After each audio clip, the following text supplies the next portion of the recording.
Hey everybody, today I'm going to talk about how I managed two different experiences where pain pills, and again, I love narcotics, it's one of my primary drug of choice, how I managed to take medicine when I needed it and take pain pills. The first was a major stomach surgery where I ended up spending a couple of days in the hospital, and ultimately I had to be off work for 6 weeks, and that one included pain medication. And another time, and this is the most ridiculous story, but I snapped my humerus right underneath my shoulder. And to tell you how that happened, it was December 26, 2019, and my daughter had gotten some fairy lights for Christmas, and she wanted them up and over her desk in her room. And I decided, as I've done a ton of times before, to step on the chair and step on the desk to get it a little bit higher than what I could get to when I was just on the chair.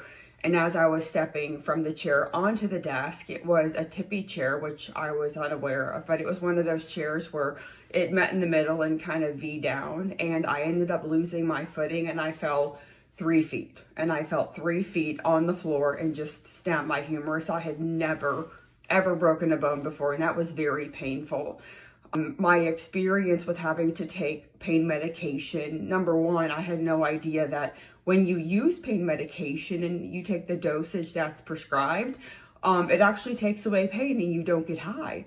So that was a first lesson for me. The second is I personally, when it comes to pain med, if I'm in the experiences that I need to take them, I give them to my parents. So my parents are my gatekeepers. They hold on to them. They share the dosage. I don't trust the, crazy addict alcoholic in my brain. Even to this day, I've seen myself tear apart my parents' closet.